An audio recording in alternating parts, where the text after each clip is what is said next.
There is a man who graduated top of his class from one of the most prestigious business schools in America.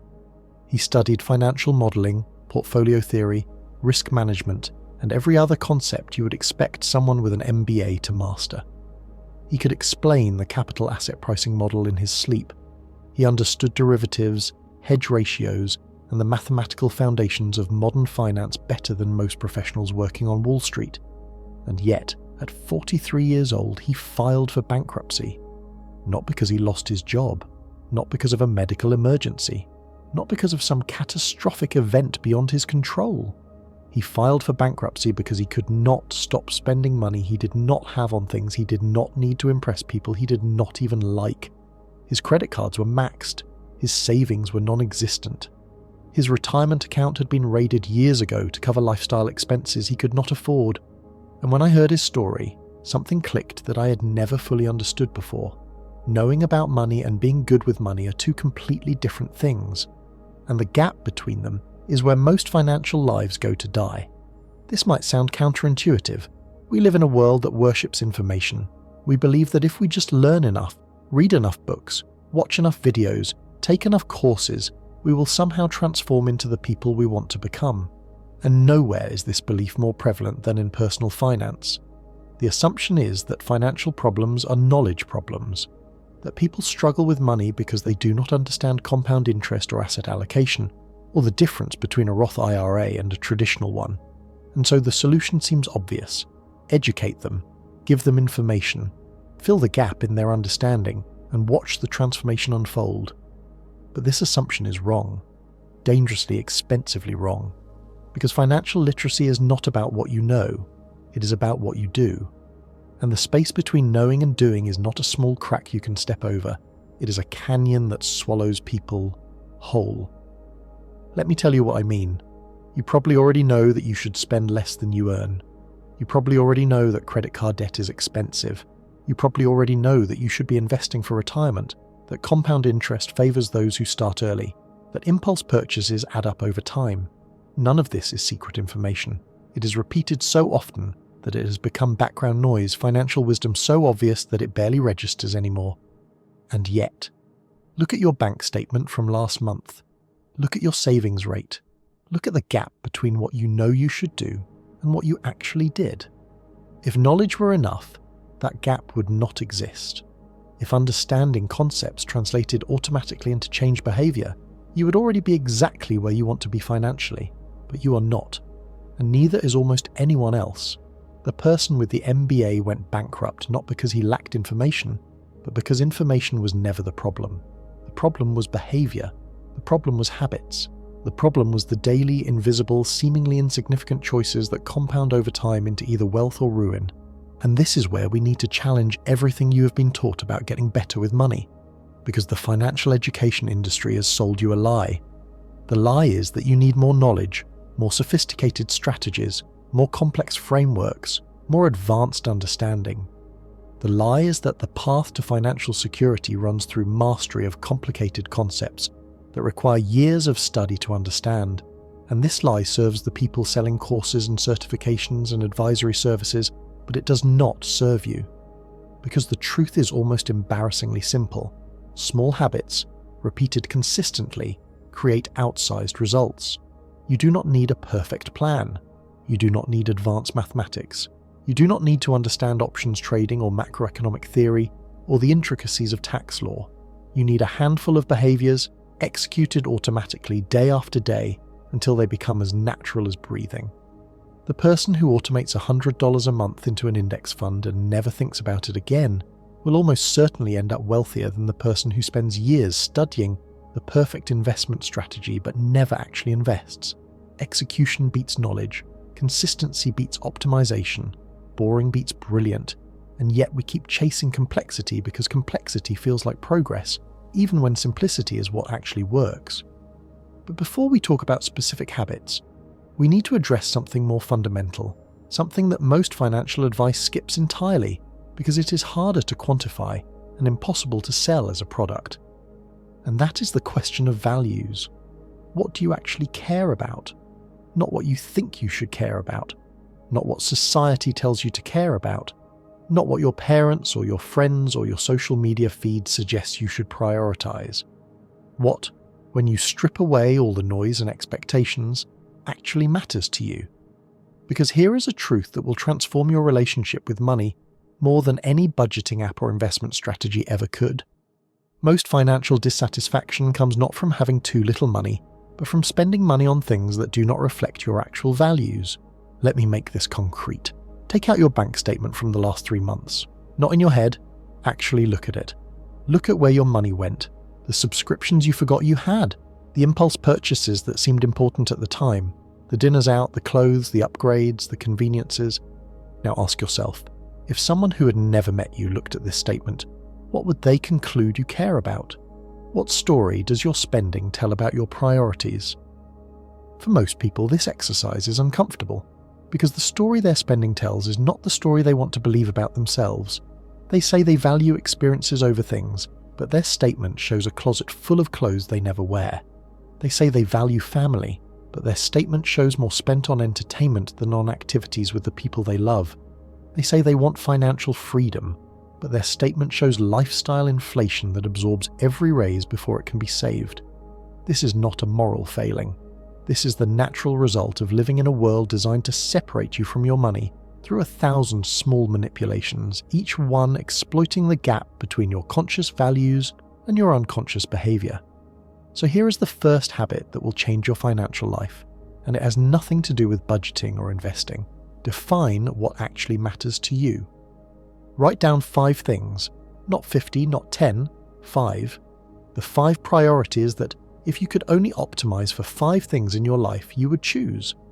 Maybe it is family, health, creative work, travel, and security. Maybe it is something else entirely. The specific answers matter less than the clarity of having them, because once you know what you actually value, you have a filter for every financial decision. Does this purchase move me toward my priorities or away from them? Does this expense reflect who I want to be, or who advertising tells me I should be?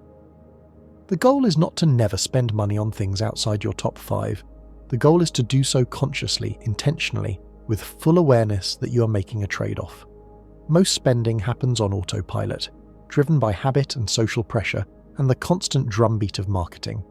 When you know your values, you can interrupt that autopilot. You can ask before every significant purchase whether this is really what you want to be spending your limited resources on. And that single question, asked consistently, will save you more money than any coupon or discount code ever could. But knowing your values is not enough. You also need a system for staying aware of your money without becoming obsessed with it. And this is where most people go wrong in one of 2 directions. Either they ignore their finances entirely, treating money as something too stressful to examine closely, or they become obsessive, tracking every penny, creating elaborate spreadsheets, turning money management into a part-time job that drains their energy and attention. Neither extreme works. Ignorance leads to drift, small leaks that compound into major problems. Obsession leads to burnout, and eventually to giving up and swinging back to ignorance.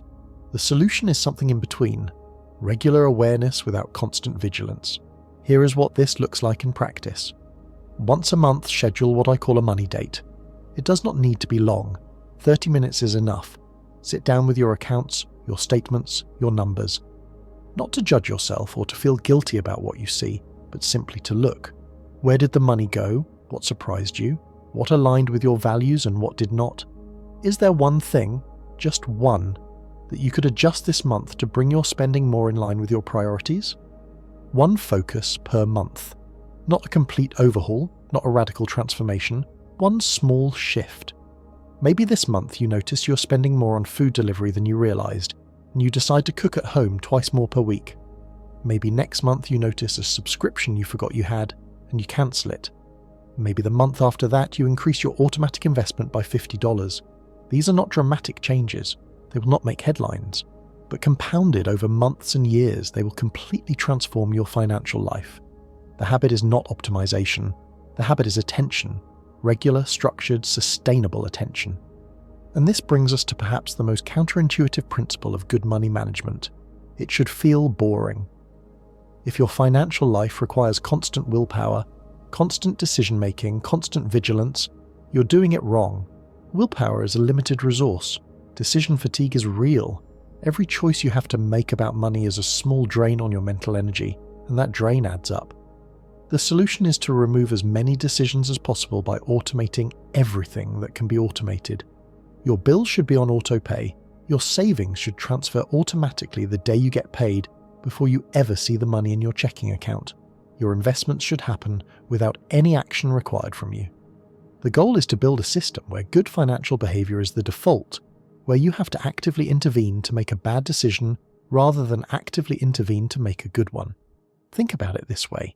If you have to decide each month whether to save money, you are relying on motivation, and motivation fluctuates. Some months you will feel disciplined, other months you will feel stressed or tired or like you deserve a treat. But if the money moves automatically before you can touch it, motivation becomes irrelevant. The behavior happens regardless of how you feel. This is what separates people who build wealth from people who merely intend to. They have systems that do not depend on their daily willpower. They have made the right choice, the easy choice, by removing the need to choose at all. Now let us talk about investing, because this is where the gap between knowledge and action becomes most expensive. You probably know that you should be investing. You probably know that starting early matters because of compound interest. You probably know that time in the market beats timing the market. And yet there is a very good chance that you are not investing, or not investing enough, or not investing consistently. Why? Because knowing and doing are not the same thing. Because the distance between understanding that you should invest and actually opening an account and actually putting money in and actually choosing something to buy feels enormous. There are too many choices, too many platforms, too many opinions about what is best, and so you wait. You tell yourself you will start when you know more, when you have more money, when the market is less uncertain, when you have figured out the optimal strategy, and every month you wait, you lose something you can never get back. Time. Time is the one resource that cannot be recovered. Every month of potential compounding that passes while you hesitate is gone forever. So here is the habit. Start. Not when conditions are perfect, not when you feel ready, not when you have figured everything out. Start now, with whatever you have, even if it is $20. Open an account today, put money in this week, buy a simple, low-cost index fund that tracks the broad market. Is this the optimal strategy? Maybe not. Is there some portfolio construction that would theoretically generate slightly higher returns? Possibly. But the difference between a good enough strategy executed immediately and a perfect strategy delayed indefinitely is vast. The person who invests imperfectly but consistently will end up far wealthier than the person who researches endlessly but never begins. Action creates confidence. Once you have made your first investment, the second becomes easier. The third becomes automatic. You learn by doing in a way that you can never learn by reading. And the fear that kept you paralyzed transforms into familiarity and eventually into boredom, which is exactly where you want to be. But here is what most financial content will not tell you. The highest return investment you can make is not in any market or asset class. It is in yourself, in your skills, your knowledge, your ability to create value for others.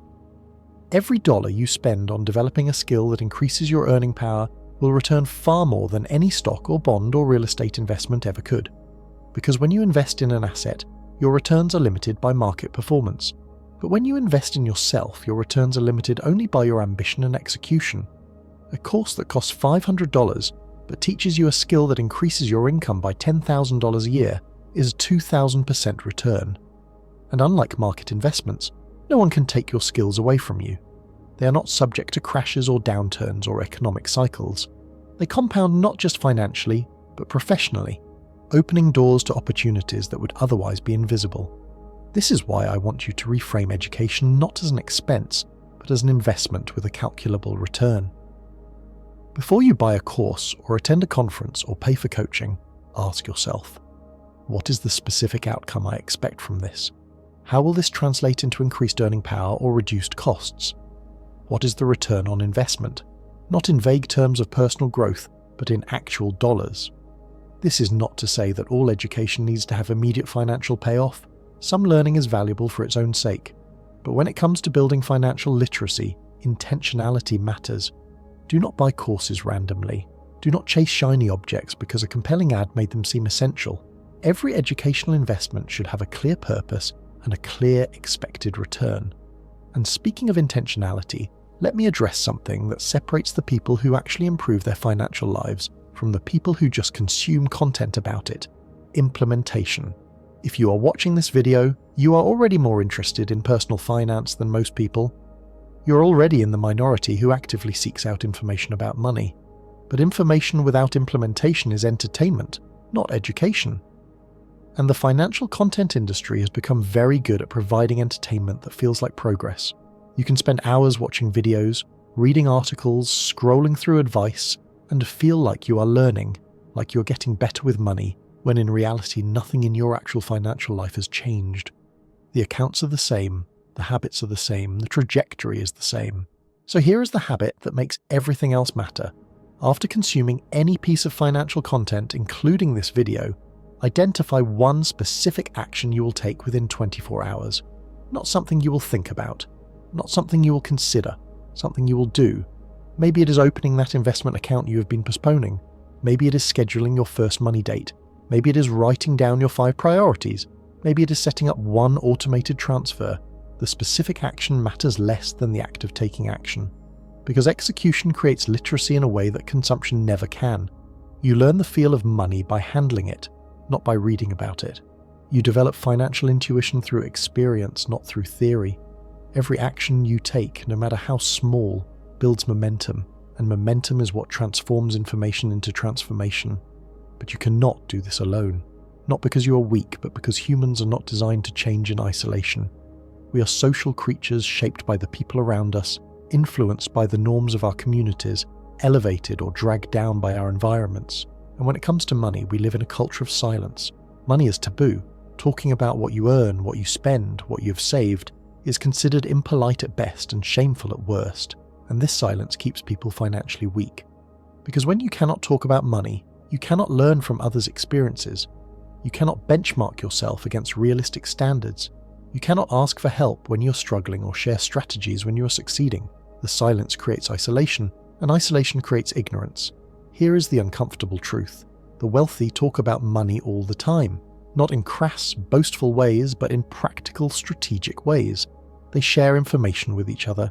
They discuss investments and opportunities and tax strategies openly. They treat money as a normal topic of conversation rather than something shameful to hide.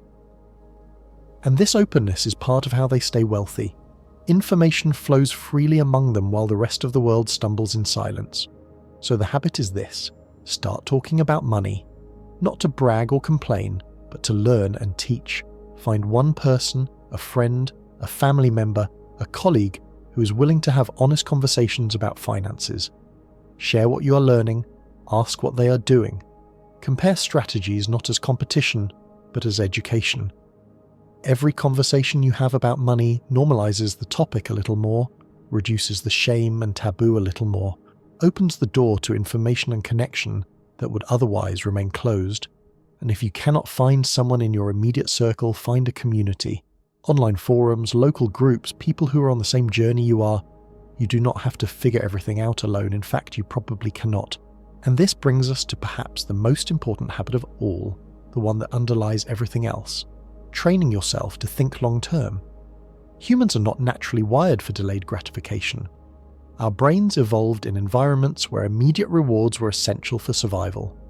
The fruit in front of you might not be there tomorrow. The opportunity to eat could not be postponed. And so we developed powerful drives toward instant gratification, toward choosing the pleasure now over the pleasure later, toward prioritizing the immediate over the distant. This wiring made sense for our ancestors. It is catastrophic for our financial lives. Because wealth requires doing the opposite of what your instincts demand. Wealth requires sacrificing today's pleasure for tomorrow's security. It requires saying no to the purchase that would feel good now, so you can say yes to the freedom that feels better later. It requires treating your future self not as some abstract stranger, but as a real person, someone you are in relationship with, someone you're responsible for. Here is a reframe that might help. Every time you make a financial decision, you are not choosing between spending and saving. You are choosing between two versions of yourself: the self who experiences pleasure today and the self who experiences security tomorrow. When you spend money you could have invested, you're taking from your future self and giving to your present self. When you save and invest, you're gifting your future self with resources, with options, with freedom. The question is not whether you deserve nice things. Of course you do. The question is which version of you deserves them more. And here is what your present self needs to understand. Your future self will be grateful for every sacrifice you make today. The security of having money, of having options, of not being trapped by financial pressure, is worth more than almost anything you could buy in the moment. This is not about deprivation. This is not about living a miserable, joyless life in pursuit of some distant retirement that may never come.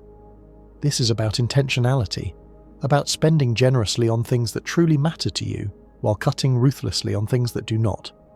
About recognizing that most purchases are forgotten within weeks, while the money spent on them is gone forever. About building a life where money is a tool for freedom rather than a source of stress. And if all of this feels overwhelming, if the gap between where you are and where you want to be seems impossibly large, I want to leave you with this. You are not behind. There is no schedule you are supposed to follow, no timeline you have failed to meet. There is only today and what you choose to do with it. Every financial expert you admire started exactly where you are, confused and uncertain and wondering if they could ever figure this out. The difference between them and people who stay stuck is not intelligence or luck or some special gift. The difference is that they took one step and then another, building habits that compounded over time into transformed lives. Progress is normal. Mistakes are normal. The path is not straight, and you will stumble. You will make purchases you regret. You will have months where your intentions collapse and your systems fail. This is not evidence that you are bad with money. This is evidence that you are human. The goal is not perfection. The goal is direction. As long as you are moving toward greater awareness, greater intentionality, greater alignment between your money and your values, you are succeeding. Even if the progress is invisible, even if the results take years to materialize, you are building something. You are becoming someone. And the person you are becoming will look back at this moment, at this decision to take your financial life seriously, as the turning point that changed everything. The habits are simple. Know your values. Pay attention regularly. Automate good behavior. Start investing now. Execute instead of just consuming. Talk about money openly. Think long-term. Invest in your skills. Be intentional with every dollar. And surround yourself with people who are on the same journey. None of this requires genius. None of this requires wealth you do not have. All of it requires is the decision to begin, followed by the discipline to continue. And if you have made it to the end of this video, you have already proven that you have what it takes. The question now is what you will do with the next 24 hours. What one action will you take? What one habit will you start? What one step will you take toward the person you are capable of becoming? The choice is yours.